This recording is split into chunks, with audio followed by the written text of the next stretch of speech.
Welcome to a stormy Bay of Biscay on the Basque coast of France for day 2 of the ISA World Longboard Surfing Championship.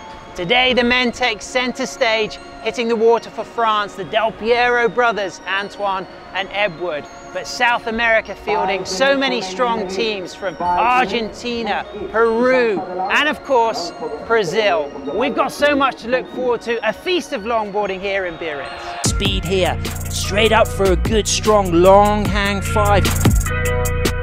Nice out on the open face with a big sweeping drop knee. On the face, and you can see how he's got flow and rhythm with this wave. Coming here to France is really special, like all the surfing culture is amazing. And representing Uruguay is always like a huge responsibility, and I love doing that. So it's really special to be here with our flag.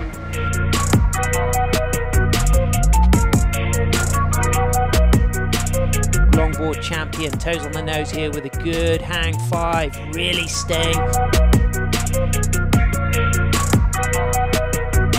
Well, what longboarding's done for me, it's actually given me a whole new life, on another level. Because before surfing, I was like distraught, and I was like, I had no focus, no base. And I started surfing, and I got a job through surfing, and like I could bring in some money.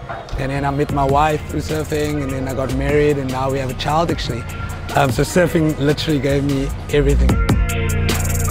18 Israeli champion up now, toes on the nose. Lucas from Peru heading right now. Julian Schweizer with a really good long hang 5, hang 10. To see what is on offer later this week as far as conditions go. Lucas goes to the air.